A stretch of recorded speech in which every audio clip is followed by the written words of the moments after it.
Jadi banyak pertanyaan di masyarakat, misalnya ada orang hamil di luar nikah, dia hamil di luar nikah, itu terus dengan kesadaran dua sejoli ini terus minta dinikahkan kiai.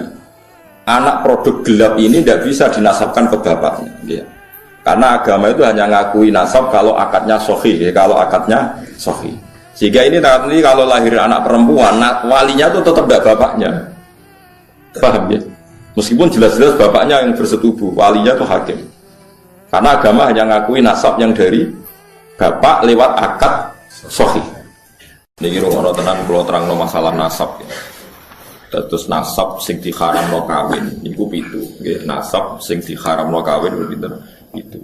Ini kufur limas alaikum napa? Ummahatukum wa banatukum wa akhwatukum wa ammatukum wa khalatukum wa banatul afi wa banatul ukhti. Niki penting kula aturaken nggih.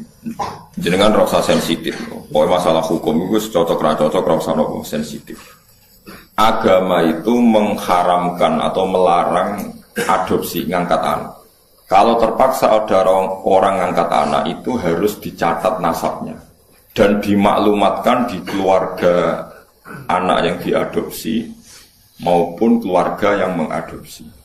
Karena nanti ditakutkan terjadi ikhtilatil ansab. Ya, kalau kalian terjadi ikhtilatil ansab, percampuran apa? Nasab. Karena setiap satu orang itu pasti punya 7 orang yang haram dikawin karena apa? Nasab.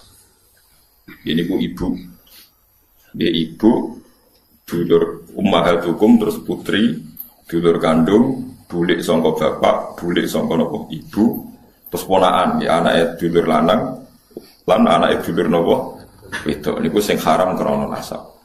Sebab niku ikhtilaf. Yen wae dirungokno. Riyen Rasulullah nu di anak angkat dene Zaid. Sampai wong darani Zaid bin Muhammad. Mboten Zaid bin Harisah tapi Zaid bin Muhammad. Terus ambek Allah piyambak dibatalno. Wong kudu nyebut Zaid bin Harisah.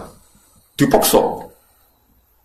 Nggih, wong kudu nyebut Zaid bin Harisah. Orang oleh muni Zaid bin Muhammad. Sampai turun ayat lewat Allah langsung ud'uhum li abaihim huwa aqsatu inda Allah. Wong kudu disebut nganggo jenenge bapake. Iku nak kepengin adil cara Allah. Yang adopsi itu mesti nglahirno sombong. Kula pun bolak-balik wingi kula ngaji teng Bojonegoro teng Islamic Center nggih bilang. Adopsi itu melahirkan kesombongan. Lho nggih to nggih, misale anake Ruhin tak pek anak angkat aku. Kan keren bin Gusbah di Bang bin Ruhin. Lama-lama anaknya itu kalau ditanya seneng jenengan sinten, kula putrine Gusbah. Kan enggak siap di bapak keriting, enggak jelas. Ning dalan-dalan ya wis ngono kan. Itu satu, melahirkan kesombongan. 2 terjadi ikhtilatil ansab.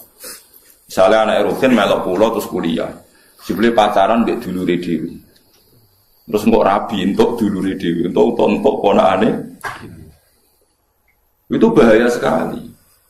Sangat-sangat bahaya. Kalau mau cerita tentang budi-budi ketika saya memberi makalah tentang adopsi ini, wonten kiai sikoh bisa dipercaya cerita. Itu nombong di anak angkat yang Jakarta. Yang nganterkan tuh Pak D-nya. Suatu saat anak ini besar kuliah pacaran mbek adik kandungnya. Walhasil terus kawin dengan anak sikoh. Pak D yang dulu nganter ke Jakarta ke yang adopsi itu nilai di Jakarta. Kok kagetnya bukan main, ternyata yang dirabi itu sama-sama ponakannya gitu, dulur nopo kan? Ini bahayanya ngangkat anak nopo angkat. Jika dibatalkan oleh Allah, orang harus mau menyebut bapaknya. Ud'uhum li abaihim huwa aqsatu inda. Tapi wong saiki saya naik dhewe.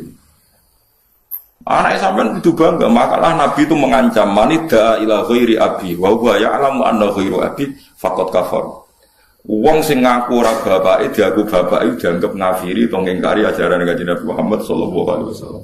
Karena satu melahirkan kesombongan itu mesti. Karena mesti milih yang keren kan. Milih sing apa? Keren. Nomor 2 terjadi campur aduk napa? Nasab. Mane kula suwun sing pun ngadung anak istilah anak angkat istilah bahasa Indonesia. Tetap harus ditulis silsilah keluarganya, dia saudaranya berapa. Kalau anaknya itu tersinggung dianggap anak angkat, Berarti cah sombong satu balik non keluarganya. Nah, apa ya apa. Terus ketiga ini yang penting. Orang me anak angkat tuh alasannya kan saake, kepingin nulung wong miskin. Kalau balik rata-rata niatnya kan kepingin nulung orang miskin. Nak cara kulo, nak lanjut niatnya gitu betul. Ini pendapat kulo. Tapi maksudnya nyangkut pembatalan anak angkat itu jelas ada di Quran, di hadis. Alasan kedua istilatul ansab ya ada di kitab.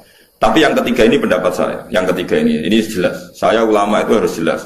Yang tadi di Quran, di hadis itu dua alasan tadi di Quran, di hadis. Yang ketiga ini saya pribadi. Dan saya yakin saya benar. Kalau Anda tidak sependapat dengan saya berarti tidak tahu mikir. Orang kok sampean luwih napa bener. Misalnya aku mau anak angkat Ruhin. Sakit, roca turisnya keluar, lunak sampai anak angkat. Sudah cek cilik, kayak cek imut, terus kewawanan gini gitu. Coba yang no saya iki. An ciliknya kan lucu ya, keriting, lemu, putih, kan sampai anak angkat. Nah, itu kan misalnya Ruhin kan serai-rai kakian pola kan. Terus minta sepeda motor Tiger, atau Nexon, atau Ninja gitu. Kan berarti saya kalau nuruti anak angkat karena dia sudah kayak anak saya kan mungkin tak turuti. Tuku sepeda motor 30 juta. Dia umur 16 tahun tak tukokno sepeda motor karena dia kayak anak angkat 20 juta. 20 juta itu kalau saya niat baik, sementing tak kekno wong fakir miskin atau tak kekno santri. Itu dapat berapa santri? 20 juta misalnya tak kekno wong soleh atau santri atau masyarakat. Kalau 20 orang saja dapat 1 jutaan maturune tak ngamek ndongakno kabeh. Kere 20 ndongakno kabeh. Tapi gara-gara me anak angkat, uang 20 itu tersentral, terpokok neng satu orang. Ya iku neng Ruhin, iku wae dienggo sepeda motor sing jelas manfaatnya. Paham sing kalau maksud?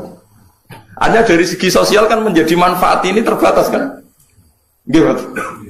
Nah aku ramai anak angkat, Ruhin kebagian 1 juta, mungkin Mustafa kiri pisan kebagian 1 juta kan beberapa orang kebuat. Karena saya tidak harus terfokus mikir cakriteng wong. Paham ya? Loh tenan, paham tenan tuh. Loh ya mulai menentang pendapat saya boleh, saya pastikan ini pendapat saya. Tapi kan iso globalnya, paham tuh? Artinya kalau orang enggak Ruhin dewasa tak kayak nomah, entek 100 juta. Alasannya saya kira Ruhin anak melarat. Andai kan aku gak main anak angkat, mungkin 100 juta lebih ke orang banyak. Tapi tetap boleh loh main anak angkat. Tapi cara logis kadar ya sayang, tetap kembalikan ke keluarganya, dibiayai saja. Itu dia mendapat kasih sayang keluarga, dia tidak sombong. Paham ya? Loh soal ingin spesial ya spesial saja, misalnya sama rantai anak. Nah kecuali mungkin ada pengecualian darurat, sampean nggak punya anak, ada ponakan atau keluarga, kamu angkat. Tapi nasabnya harus tetap ditulis. Saya ulang-ulang, nasabnya harus ditulis. Karena ciri utama manusia yang disebut Allah adalah faja'alahu nasabah. Jadi orang harus jelas nasab. Jadi alasan ketiga tadi kelihatan. Kalau anak angkat itu kan nanti semua aset itu kan terkonsentrasi. Itu mau. Biasanya wong lomo 20 juta dibagi wong akeh gara-gara dia anak angkat satu mungkin hanya untuk beli nopo sepeda motor. Sepeda motor mulai tak keriting nulis bawali sangu 1 juta. Entek sedino. Padahal mau tak kena fakir miskin 1 juta cukup sahulan kan. Ya sehingga sampean tidak usah tersinggung. Kalau mau cerita hukum, sehingga sirinya kenapa Rasulullah itu orang paling dicintai Allah dan punya hiburan ngepek anak angkat yaitu Zaid bin Harisah itu dibatalkan oleh Allah sendiri, dibatalkan oleh Allah sendiri. Tapi jangan kira dibatalkannya itu dibatalkan total secara sosial, bukan, dibatalkan secara hukum nasab. Sehingga semua sahabat yang dulu manggil Zaid bin Muhammad dimarahi Allah, suruh manggil Zaid bin Harisah. Paham ya? Terus kula suwun sing wis kadung anak angkat ya ora usah dibatalno tapi nasabnya ditulis. Dan anak itu mulai kecil pun diberi pengertian kalau kamu anaknya ini, saudara kandungmu ini. Nah soal kowe kuwatir kok nang bocah tersinggung wong Jawa. Kamu harus lebih kuwatir ketimbang nanti nasabnya kacau balau kawin mbek dulure dhewe, kawin mbek ponakane. Senengane kok nggo alasan rasa Jawa. Ora tau mikir nasib agama, dipikir nasib rasane wong Jawa.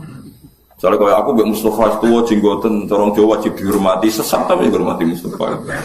Wong ra jelas jlundruke kok apa dihormati. Ya harus pakai agama jelas. Orang dihormati karena alimnya atau karena lomane atau krana sabar melarate. Kudu jelas, kudu nyetor slip. Paham nggih? Alasan dihormati. Gak apa-apa misalnya kita nulis Gus saya fakir 10 tahun sabar. Jadi jenengan harus hormat saya. Kalau hormat siap lho. Mergo jelas kesalahannya. Dan saya siap sabar lagi sampai mati ya monggo nanti ditulis